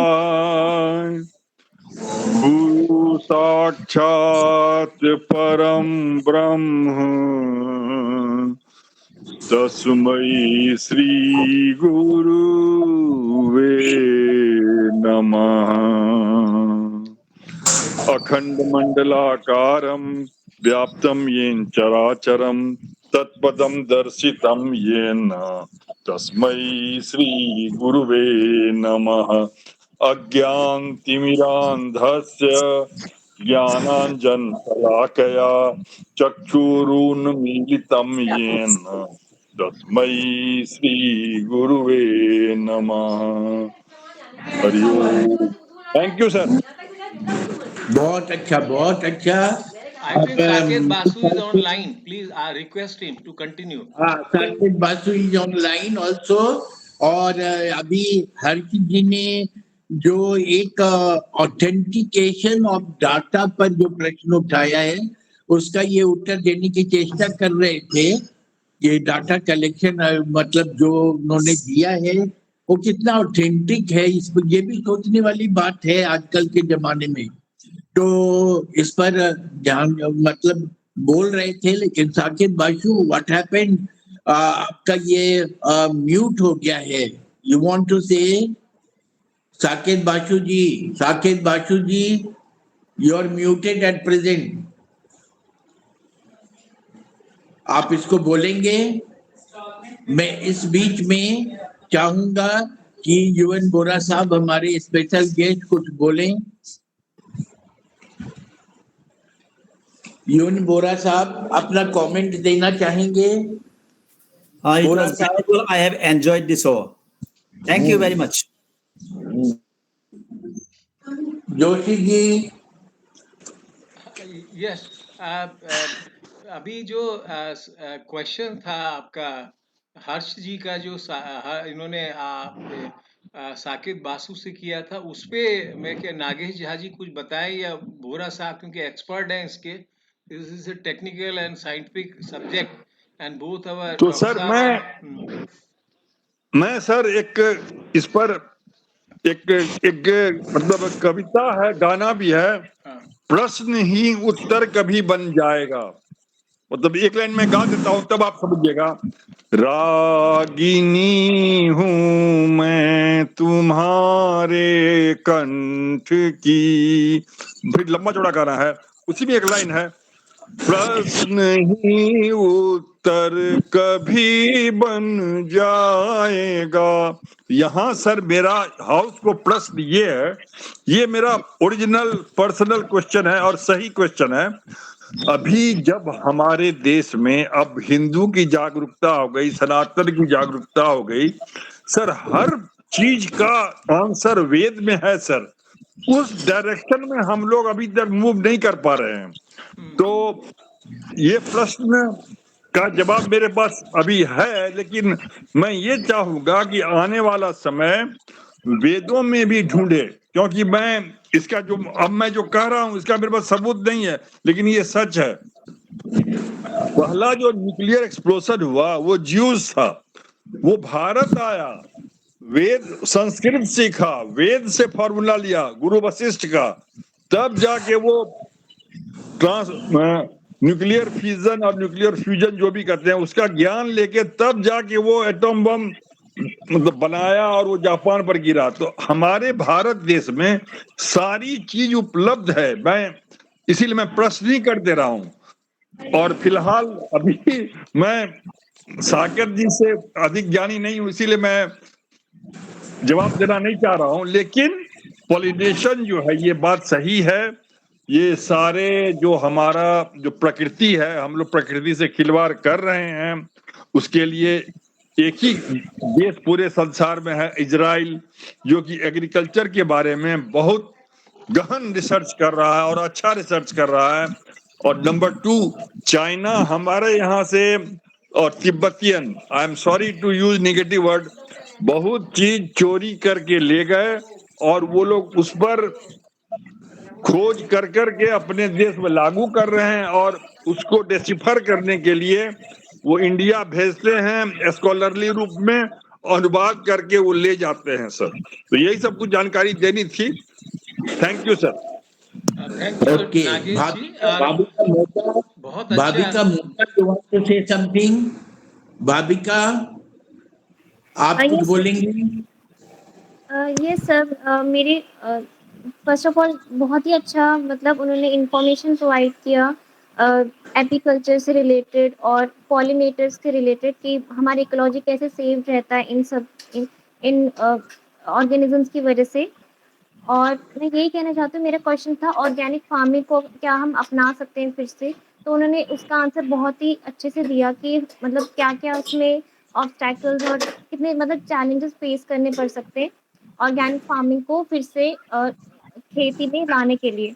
तो लेकिन कोशिश यही रहेगी कि अगर हो पाए तो ये बहुत अच्छा रहेगा फार्मिंग के लिए, आने वाले फार्मिंग के लिए। नहीं तो बहुत ही आने वाली जो क्रॉप्स होंगी हमारे लिए बहुत जैसे डिजीज़ेज़ और बहुत सारे प्रॉब्लम्स लेके आ सकती हैं। तो ये बहुत ही ज़रूरी है कि ऑर्गेनिक फार्मिंग या पेस्टिसाइड की जगह नेचुरल प्रोडक्ट्स जो प्लांट्स के लिए जैसे नीम का स्प्रे या फिर कुछ और तरीके जो ट्रेडिशनल तरीके वो जो हम एक्सेप्ट कर पाएँ, वो हमें यूज़ करने चाहिए फार्मिंग के लिए। तो यही है।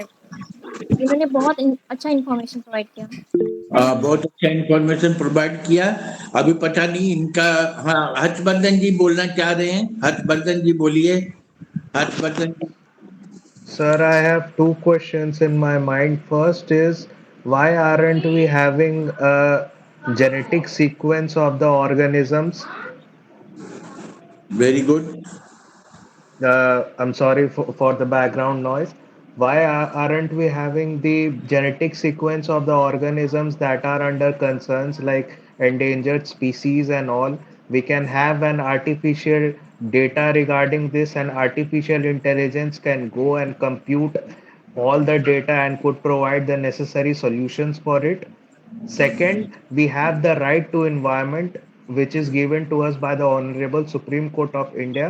According to the right to environment, the government is supposed to provide us with a livable environment.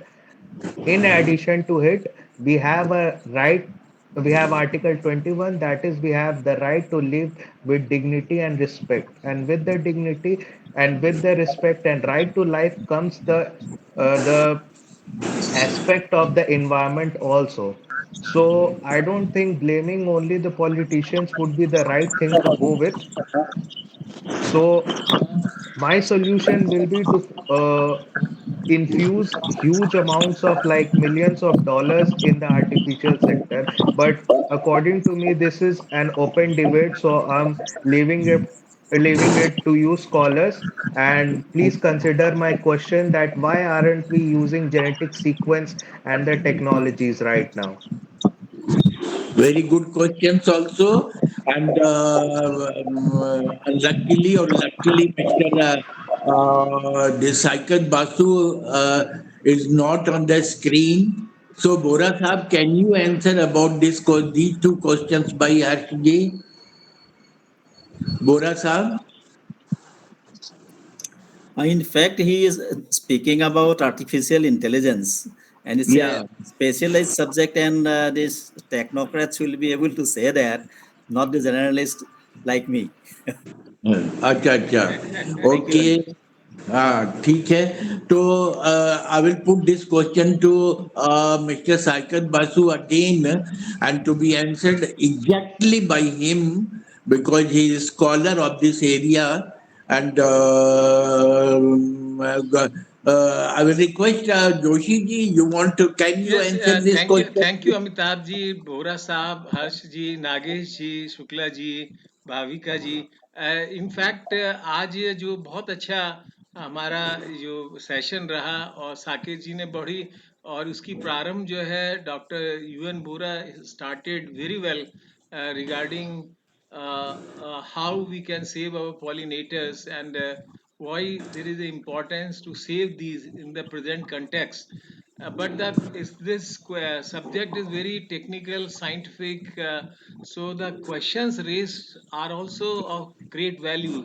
That is the role of artificial intelligence in saving these pollinators. Artificial intelligence provides us a solution of the problem. The problem is great, and this, as rightly said by Dr. Yuvan Bhura Saab, who is a very senior IAS officer, I can understand that I am not able to give the exact answer of the question, but as a common man, I can say that urgent need is to save these pollinators. Otherwise, it will bring a extinction of civilization and the humanity in this planet. Because air, water, and soil that substitutes or that sustain the life in this world, in this earth, is going polluted. Likewise, pollinators. So there is a need to save all these. This only I can say. Bora साहब ने बहुत अच्छी शुरुआत की और sir मैं से request करूंगा अमिताभ जी से, बोरा साहब को फिर एक बार आमंत्रित करें इस विषय पे, या जो विषय उनका हो, क्योंकि इस तरह के विषय बहुत अच्छी इंफॉर्मेशन हमारे ग्रुप के मेंबर्स को देते हैं। साकेत बासु जी की जो नॉलेज थी वो बहुत ही अच्छी नॉलेज से सर ने इस कंटेक्स्ट को लिया। क्लैरिटी बहुत अच्छी थी, किस प्रकार एक सिंपल भाषा में उन्होंने समझाया कि किस प्रकार से ये pollinators like bee collects the pollen grains and other glucose etc, and with the help of fermentation and the other enzymes uh, prepare the honey, which is a great need of the present generation. तो जो clarity Saket जी ने दी और इतने अच्छी तरह से समझाया और इंगेजमेंट इतना जबरदस्त था कि लगभग 2 and more than 2 hours उनका भाषण रहा।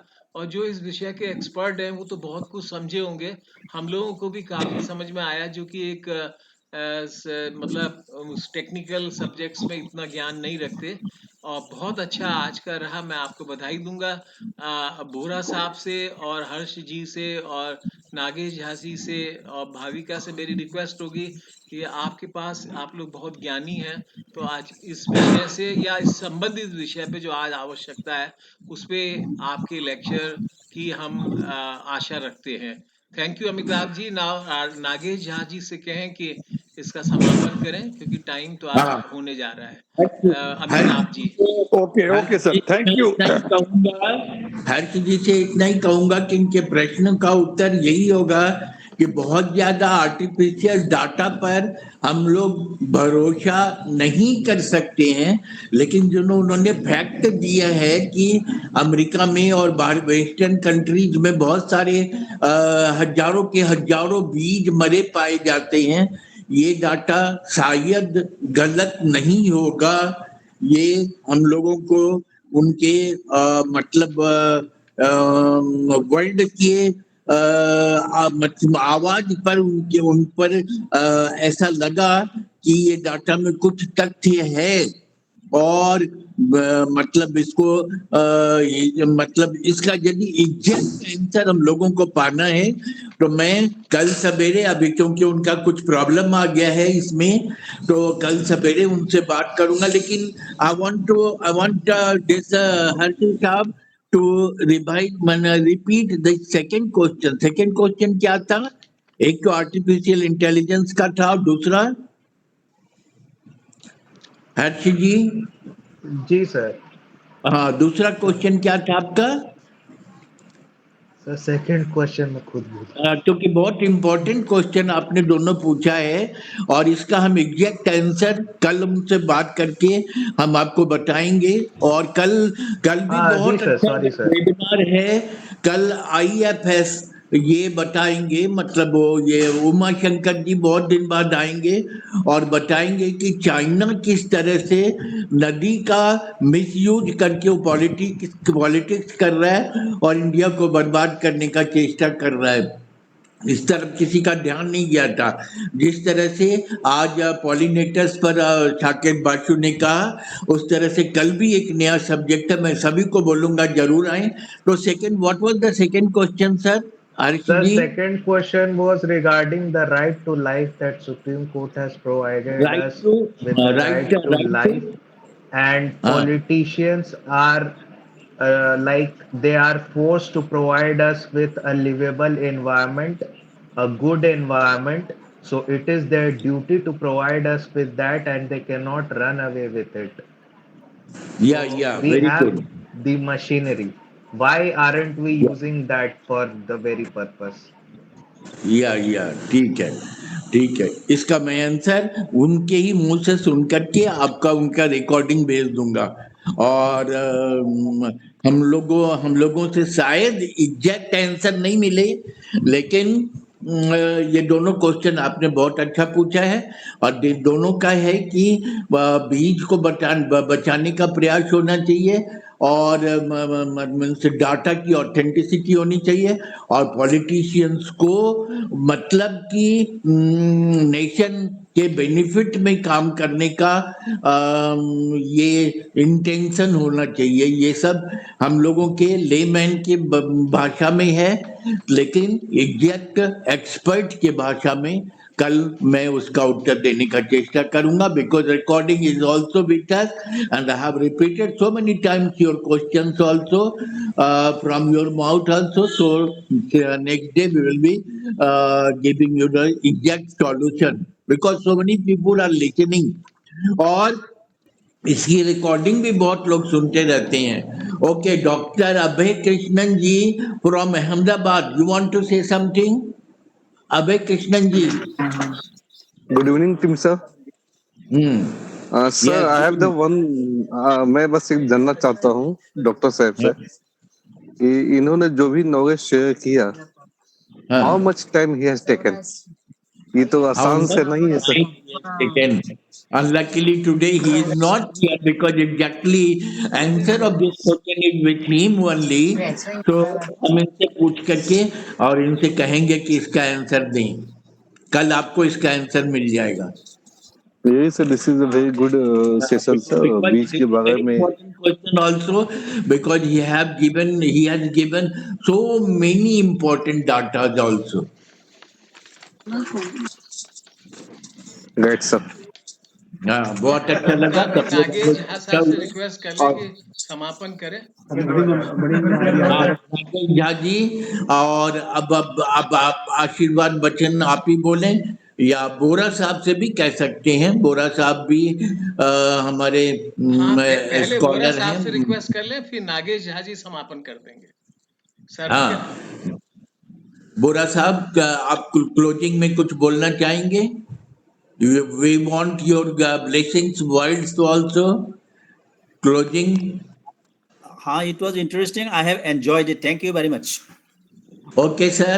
I will request that tomorrow also you should come because tomorrow is also very important subject. How China is making political use of rebirth and trying to harass Indians. Okay, तो नागेश झा जी अपनी अमृत बानी सुनाएंगे जैसे चंद्रेश्वर खान साहब सुनाते थे। Okay sir, okay. पहले कल के टॉपिक के बारे में एक लाइन बोल दे रहा हूँ। वो जो रिवर वाली बात है ना सर, वो जो है हमारा जो लद्दाख रीजन है जो और तिब्बत जो है सर, वो that is the largest fresh water reservoir in the world. Arctic और एंटार्क्टिक ओशन के अलावा वही एक जगह है जहां पर मेरा अभी सबसे फ्रेश वाटर है। और चाइना में पानी की क्राइसिस है, इसीलिए चाइना उसको हथियाना चाहता है और भारत भी उसको छोड़ने नहीं जा रहा है। देर सवेर सर हम उसको वापस ले लेंगे। हाँ, एक खतरा है यदि चाइना, जो कि नहीं होगा, चाइना बदमाशी करे, यदि सारे अपने बांध को खोल दे तो हमारा पूरा नॉर्थ इंडिया डूब सकता है। ये बहुत बड़ा थ्रेट है। जो भी कल भाषण देंगे मैं उसकी भूमिका आज दे दिया। इसको आप टीजर कह सकते हैं, ट्रेलर कह सकते हैं। अब मैं समापन की ओर आता हूं। अपने देश में सर, पहले तो मैं बड़े गर्व से कह रहा हूं कि अपना देश ऋषि मुनियों का देश है सर। इसीलिए मैं सारे श्रोता जो हैं एकदम निश्चिंत रहें। अपने देश पर कभी भी किसी भी प्रकार का खतरा अब नहीं आने जा रहा है, because there is some divine power. मतलब मैं जो मैं कह रहा हूं इसका मेरे पास प्रूफ नहीं है, मैं अपने दिल से कह रहा हूं। मैंने भी बहुत सारे अध्ययन कर रखे हैं तब मैं कुछ कहता हूं। तो इसीलिए, और ये जो 2 प्रश्न थे सर, ये बहुत अच्छे प्रश्न थे। क्योंकि उसके तथ्यपूर्ण आंसर मेरे पास नहीं थे, इसीलिए मैं सर मतलब लूज बात नहीं करता हूं। हमेशा तथ्यपूर्ण बात हो, जो सच हो वही मैं बोलता हूं। और ये जो सेशन हम लोग का चल रहा है भाषण का, आई salute one and all participant. जो लोग छोड़ के चले गए हमारे स्पीकर साहब, आई ओ देम। इन्हें बहुत बड़ा पुण्य के भागी हो रहे हैं। नॉलेज शेयरिंग, ज्ञान का दान करना सबसे बड़ा दान होता है। और सबसे बड़ी क्रेडिट जाती है अमिताभ जी को। ये जो आप कोऑर्डिनेट करते हैं सर, आप इसमें कितना पेन उठाते हैं उसको मैं महसूस करता हूं। और उमेश जी जो हमको बोले थे क्वांटम मैकेनिक्स पर, उसके लिए मैं प्रोफेसर डीडे से मिला। मैं उस पर अभी इतनी गहराई में जा रहा हूं, उसको लेमन के भाषा में समझाने में हमको थोड़ा टाइम लग रहा है। आई प्रे गॉड कभी हो जाएगा। और मैं फिर अंततोगत्वा रिपीट कर रहा हूं, I am obliged to all, Bhavika, Vinay ji, Harsh ji, Abhay ji, Umesh ji, Amitabh ji, जो भी बचे हुए हैं, मैं सबको तहे दिल से प्रणाम करता हूं, सैल्यूट करता हूं और धन्यवाद भी देता हूं। Because I am saluting the Holi spirit that is existing with in you. Thank you, thank you, thank you. धन्यवाद सर। Very good. मैं रिक्वेस्ट करूंगा नागेश जी, कल शुरू में प्रार्थना में जरूर रहिएगा। हमने बहुत सर मैं माफी मांग रहा हूं। आज मैं कहीं मतलब इंगेज हो गया था। कल मैं जरूर आऊंगा सर, आऊंगा। बिल्कुल। हाँ, तो मैं सभी को प्रणाम करता हूँ और हर्ष जी के क्वेश्चन का जवाब भी दूंगा और अभय जी के क्वेश्चन का भी जवाब कल हम साकेत जी से पूछ के देंगे। और कल हम लोग फिर मिलेंगे। सभी को, अभय कृष्णन जी कल जरूर रहिएगा। आपको मैंने बहुत फोन किया है लास्ट मोमेंट में, तब लकीली आप मिल गए। भाविका जी ऑल्सो यू शुड कम। विनय शुक्ला जी जरूर आइएगा।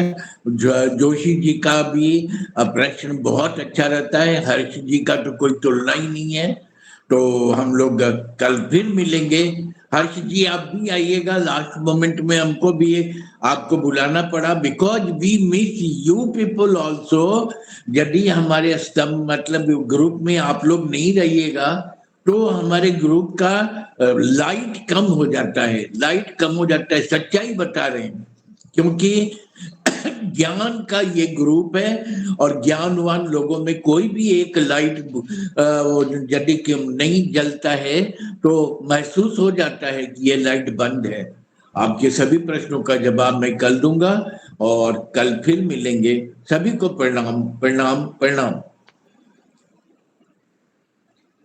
Thank you very much.